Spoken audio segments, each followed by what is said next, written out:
প্রতুলবাবুর সঙ্গে আমার বিশেষ তেমন আলাপ ছিল না। আমি ওনার গান শোনার জন্যই বিভিন্ন জায়গায় যেতাম।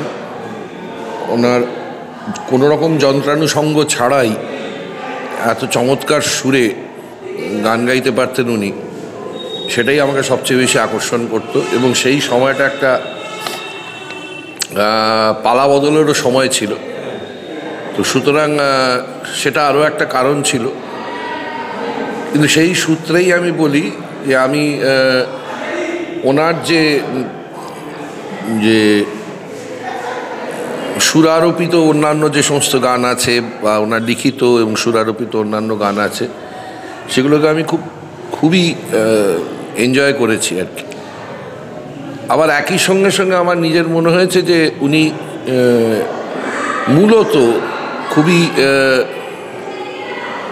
মানে পরিচিত হয়েছিলেন ভীষণ রকমভাবে ওই পালা বদলের সময়। সেক্ষেত্রে আমার একটা আশা ছিল যে ওনার মতন একজন সংবেদনশীল শিল্পী তিনি পরবর্তী ক্ষেত্রে তার সংবেদনশীলতার একটা প্রমাণ রাখবেন। সেটা আমি পাইনি, সেটা ওনার ব্যক্তিগত ব্যাপার, এখানে আমার কোনো না। আশাহত হয়েছি, মর্মাহত কেন হব, আশাহত হয়েছি। এরকম তো বহু মানুষই আছেন যারা, কিন্তু আমি শিল্পী হিসাবে বলতে পারি যে ওনার পরে যে আরও দু একটা সিনেমায় উনি শ্যুট করেছেন, বা সেক্ষেত্রে আমি বলতে পারি যে ওনার শিল্পী হিসেবে বাংলা গানের ক্ষেত্রে যে কন্ট্রিবিউশনটা আছে সেই কন্ট্রিবিউশনটা অনস্বীকার্য। আমরা যেখানে দাঁড়িয়ে রয়েছি তার যে স্কুলটাতে এই মুহূর্তে দাঁড়িয়ে রয়েছি, পিছনে ক আ ক খ লেখা রয়েছে। বাংলা নিয়ে ওনার যে চর্চা বা বাংলার সঙ্গে বাংলা গানের এবং সাধারণ মানুষের যে আবেগ, ওনার গান শুনেছেন এমন মানুষ নেই যে শোনেননি এরকম। তো সেক্ষেত্রে দাঁড়িয়ে এই বাংলা ভাষা এবং ওনার গান, আমি বাংলায় গান গাই থেকে শুরু করে আরও বিভিন্ন গান, এই গোটা বিষয়টা নিয়ে কী বলবেন? দুটো বিষয়, বাংলার গান এবং বাংলা ভাষা। একই কথা বলবো, যে কথাগুলো আমি আগে বলেছি সেই কথাগুলোই বলবো, যে কোনো রকম যন্ত্রানুষঙ্গ ছাড়াই উদাত্ত গলায় সামনে একটা মাইক্রোফোন নিয়ে গান গাইতে পারেন। আমার শৈশবে কিছু দেখেছিলাম, নির্মলেন্দু চৌধুরী এরকম কিছু মানুষকে, হেমাঙ্গ বিশ্বাস, নির্মলেন্দু চৌধুরী এদের দেখেছিলাম যে কোনো যন্ত্রানুষঙ্গ ছাড়াই খালি গলায় দাঁড়িয়ে দাঁড়িয়ে গান গাইছেন, এবং মাইক্রোফোন ছাড়াও বেশ কিছু সময় আমি দেখেছি। সেক্ষেত্রে প্রতুলবাবু ওনাদের সমতুল্য না হলেও ওনার এই ক্ষমতাটা আমার কাছে বিশেষ আকর্ষণীয় ছিল। উনি নিজেও তো অবিভক্ত বাংলার বরিশালে জন্মগ্রহণ করেছিলেন, মানে দেশভাগের শিকার।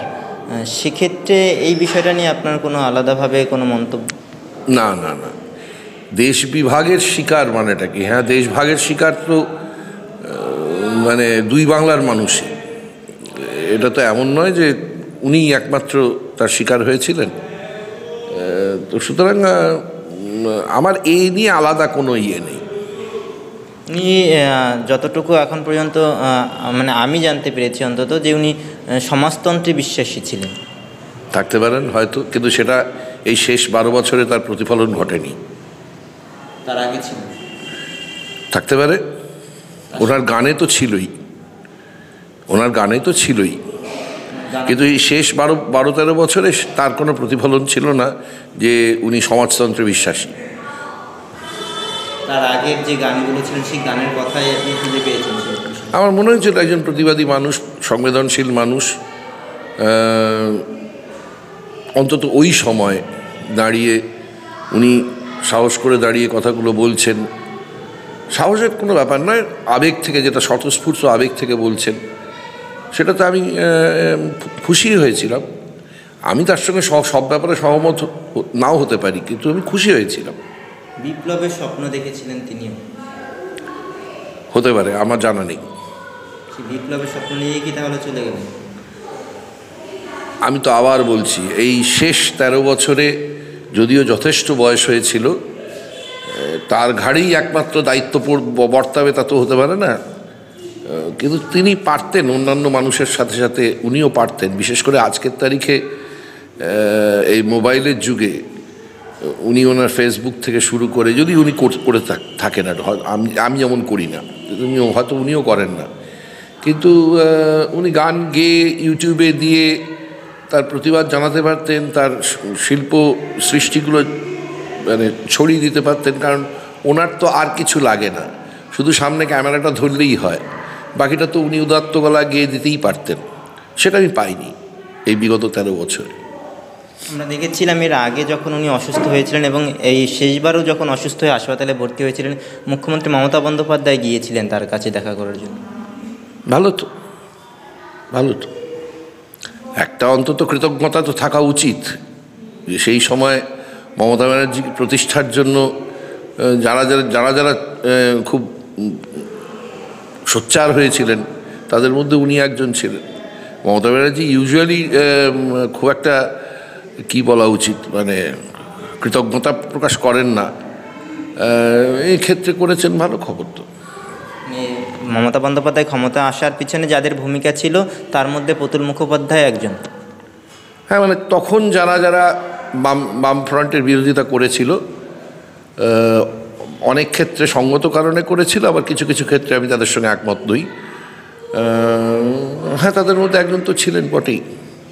সেক্ষেত্রে তার ভূমিকা কী ছিল বলে কিছুই না, গান গাওয়া, গান গেয়ে গিয়ে প্রতিবাদ করা। বাম সরকারের বিভিন্ন সংগঠন, হ্যাঁ, কারণ উনি নিজেও হয়তো বামপন্থী হতে পারেন, কিন্তু সব বামপন্থী মানেই তাকে সরকারের যে সমস্ত কাজকে মানে সমালোচনাযোগ্য সেই সমস্ত কাজকে উনি সমালোচনা করবেন না, এটা কোনো মানে সচেতন মানুষের কাজ হতে পারে না। শিল্পীর তো নয়ই, শিল্পী হিসেবেই তো প্রতিবাদ জানিয়েছিলেন। হ্যাঁ, সেটাই তো বলছি, সচেতন মানুষের কাজ হতে পারে না, শিল্পীর তো নয়ই, শব্দটা এইভাবেই বললাম তো। একদমই দাদা, আজ উনি চলে গেলেন এবং ওনার আগামীকাল হয়তো ওনার মৃতদেহ রবীন্দ্র সদনে অনেকক্ষণ সাধারণ মানুষের জন্য রাখা হবে। আপনি যাওয়ার চিন্তা ভাবনা করছেন আবার কালকে? না, কারণ আমার পাশেই একাডেমিতে নতুন নাটক হবে, কালকেই প্রথম শো, আমি পারবো না। শেষ দেখা, শেষ শ্রদ্ধা আমি পারবো না, মানে সময় থাকলে আর কি হতো আমি জানি না, কিন্তু কালকের দিনটা আমি পারবো না। সকাল থেকে রাত অবধি প্রথম শো আমাদের, আমরা রিহার্সালে ব্যস্ত থাকবো, আবার সন্ধ্যেবেলা শো আছে। ওনার মৃত্যু কি শিল্প জগতের একটা ক্ষতি বলে আপনি মনে করেন?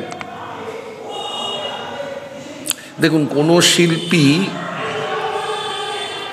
তার শিল্প সত্তা তো বন্ধ করে দেন না, বা কর্ম বন্ধ করে দেন না। তো তিনি নিশ্চয়ই এমন কিছু কাজ করছিলেন যা আমি পরিচিত হতে পারিনি সেই সমস্ত কাজের সঙ্গে। একতরফে একজন শিল্পীর মৃত্যু মানে সমাজের ক্ষতি তো বটেই। একটা শেষ প্রশ্ন, আমরা দেখতে পাচ্ছি যে বাংলাদেশে একটা অস্থিরতা চলছে, এমন একটা সময় উনি চলে গেলেন যখন বাংলা ভাষার জন্য তৈরি হওয়া একটি দেশ বাংলাদেশ, সেই বাংলাদেশে একটা অস্থির একটা পরিবেশ, একটা নৈরাজ্য, অনেকে বলছেন মৌলবাদীদের একটা চরম উন্মাদনা সেখানে রয়েছে, অনেকে এরকমটাও দাবি করছেন।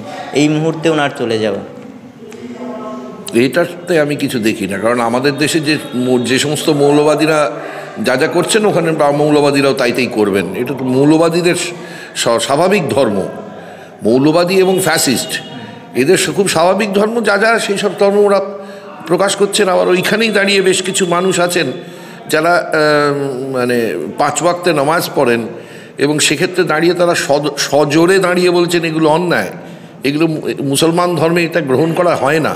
আমাদের এখানে যেমন বেশ কিছু হিন্দু সন্ন্যাসী তারা যেমন চিৎকার করে বলছেন যে এটা মেনে নেওয়া যায় না, এই যে যা ঘটছে মেনে নেওয়া যায় না।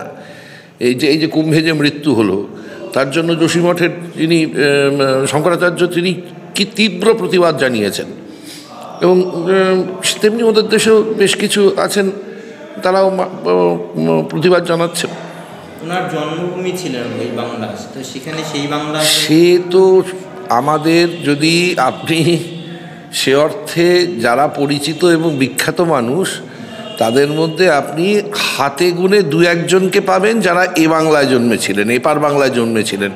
তাছাড়া যে 1000 খানেক লোকের লিস্ট হয়, সেই 1000 খানেক লোকের মানে শিল্পী, সাহিত্যিক, চিত্রকর এবং মানে স্কাল্পচারিস্ট যা যা পাবেন সবই ওপার বাংলার মানুষ। এপার বাংলা হার্ডলি মানে খুব কম মানুষকে দেখা গেছে।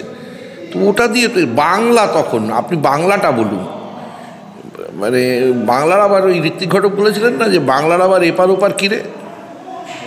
হ্যাঁ, আমি এটা বিশ্বাস করি না।